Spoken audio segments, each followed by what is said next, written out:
Welcome back to From the Pages, where we pull open the magazines that define entire eras of the sport and let the ink bleed back into life. Um, Make sure to like, subscribe, and leave a comment below because this journey through Inside Wrestling from September 1998 is a pure collision of attitude, chaos, gossip, kayfabe, and the late 90s wrestling boom printed on glossy stock. We begin with Sincerely Yours, where Stu Sachs welcomes readers with that mix of authority and weary amusement only a wrestling editor can have, praising the industry for reaching new heights, while warning that the line between storyline and real life is starting to blur dangerously. His words set a tone of excitement wrapped in caution, reminding us how volatile the Monday Night War really was. Stu moves straight into Reporter's Notebook, his rapid fire breakdown of who is rising, who is stumbling, and who is making waves backstage. He marvels at Goldberg's unstoppable momentum, criticizes the WWF's obsession with turning women into plot devices, and teases that Sable's popularity is creating more fractures behind the curtain than any storyline ever could. Names making news by Bill. After keeps the machine turning, delivering bite-sized updates on Sting's uneasy alliance with the Warrior, Bret Hart's unpredictable championship run in WCW, Shawn Michaels' lingering injuries, and ECW's desperate fight to grow without selling its soul. Every paragraph reads like a news ticker from a world that refuses to slow down. From there, Dave Lenker takes us on the road, recounting the sights, smells, and crowds of the Carolina Loop. The roar when Goldberg emerges from backstage fog, the lines at autograph tables and the strip mall parking lots, and the strange mix of superstardom and exhaustion that follows every performer down the highway. Behind the dressing room door with Dave Rosenbaum adds a backstage whisper tone, sharing overheard jokes, frustrations, and barbs. Rosenbaum catches Chris Jericho bragging that he can cut a better promo than half the WWF combined. Booker T joking about wanting his own NWO subgroup, and unnamed veterans rolling their eyes at the increasingly political power structure in WCW.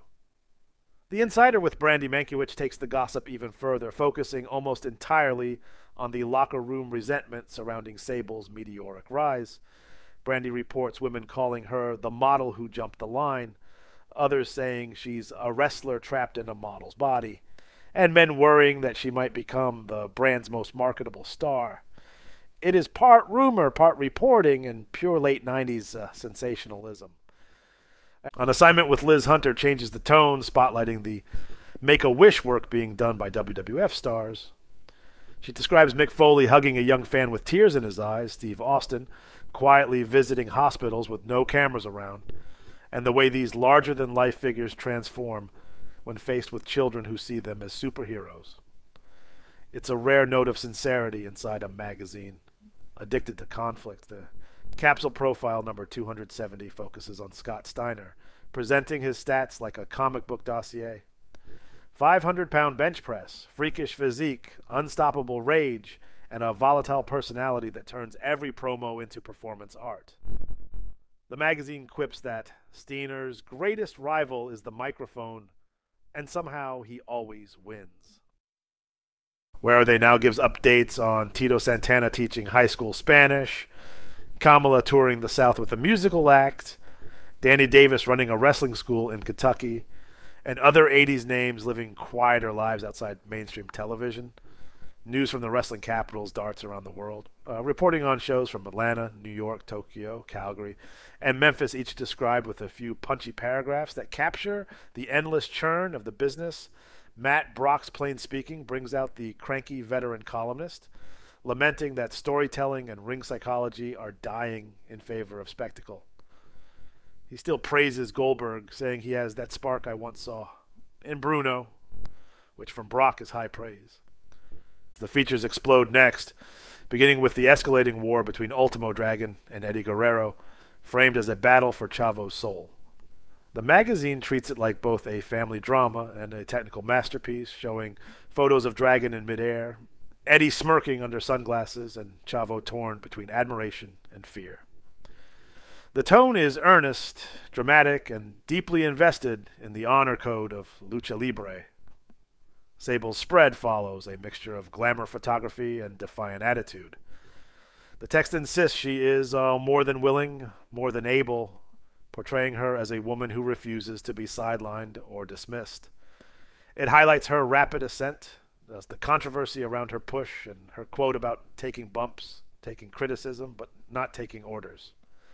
It is the archetype of late 90s wrestling femininity, power, sexuality, and rebellion twisted together. Power Surge covers Goldberg, Jericho, and Booker T as the three breakout stars burning while the NWO collapses under its own weight. The magazine praises Goldberg's intensity, Jericho's charisma, and Booker's hunger, declaring these three the future, whether WCW wants it or not.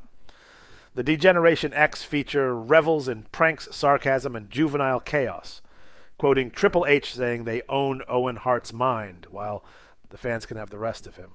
It embraces DX as a cultural movement rather than a faction, and the embodiment of rebellion marketed as entertainment. The Rock's interview follows, calling him a born leader and showcasing his trademark arrogance as he declares himself the most electrifying man since Thomas Edison. He dismisses claims of inherited fame and insists charisma is something you choose, not something you're given. Then comes the comedic yet hard-hitting feud between the Mad Russian and John Rambo, a storyline that seems displaced by almost 2 decades. The writer jokes that this feud would have made a lot more sense in 1980, but insists the crowd reaction proves nostalgia still sells. The back of the magazine features a studio-style one-on-one fantasy showdown between Hollywood Hogan and Kevin Nash, complete with stat boxes, match predictions, and the closing line, "Friendship lasts until payday." The magazine follows with an Inside Wrestling Classic reprint from September 1983, reminiscing about Ric Flair's early NWA reign.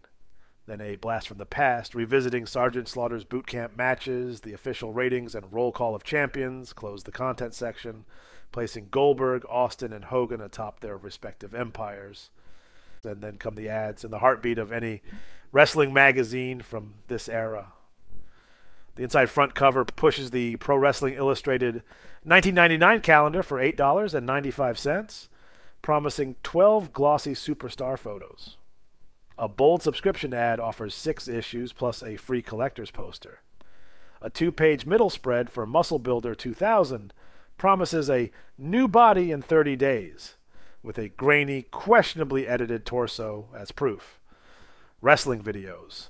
Unlimited Hawks tapes like Sting the Crow Rises and ECW's Bloodiest Matches, each roughly 35 minutes long for $20.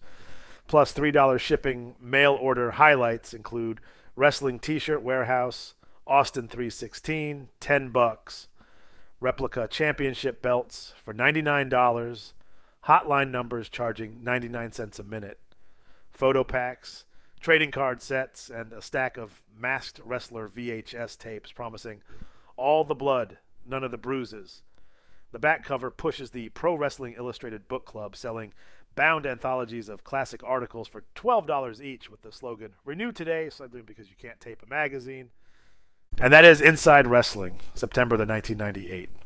A perfectly preserved time capsule of Monday Night War insanity, late 90s excess, locker room bravado, and the wild consumer culture that grew around it. Make sure to like, subscribe, and leave a comment below telling us which ad you would have ordered or which feature that pulled you back to this unforgettable era. This has been From the Pages, where wrestling history lives again.